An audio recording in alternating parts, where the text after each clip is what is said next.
ब्रह्मांड का एक अटल नियम है, कर्म लौट कर आता ही है। आप चाहें तो पर्वतों के पीछे छुप जाइए, आप चाहें तो महासागरों की गहराई में उतर जाइए, परंतु कर्म का चक्र आपको ढूंढ लेगा।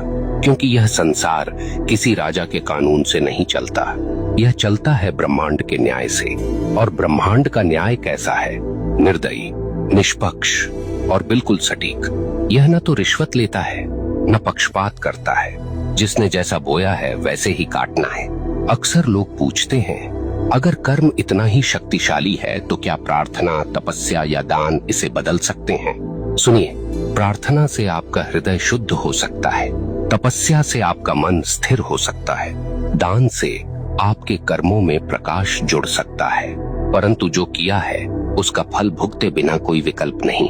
हाँ, आप उस फल को हल्का कर सकते हैं, उसके वार को धीमा कर सकते हैं, परंतु उससे भाग नहीं सकते।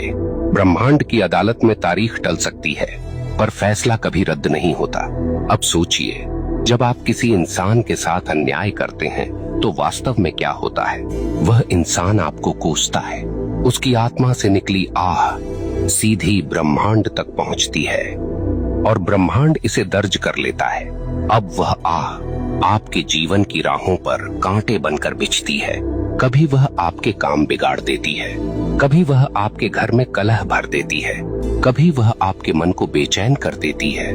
और आप सोचते हैं ये सब क्यों हो रहा है, पर आपको याद नहीं रहता कि आपने किसी और की राह काटी थी। आप भूल गए, पर ब्रह्मांड ने नहीं भुलाया। यहाँ एक बात और समझ लीजिए, कर्म केवल नकारात्मक नहीं होता। जैसे बुरा कर्म लौटता है, वैसे ही अच्छा कर्म भी लौटता है। कभी किसी को सच्चे दिल से सहारा दिया तो वह सहारा एक दिन आपके लिए दीवार बनकर खड़ा हो जाएगा।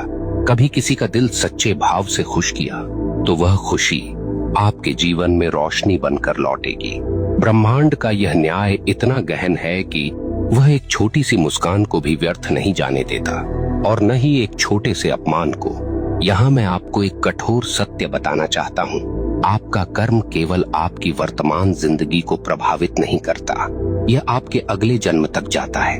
हाँ, जो कर्म आपने अधूरे छोड़े हैं, जो गलतियां आपने स्वीकार नहीं की, जो दोष आपने ढोए पर सुधारे नहीं, वे सब अगले जीवन में भी साथ चलते हैं। इसलिए कहा गया है, मनुष्य अपने कर्मों का वारिस है।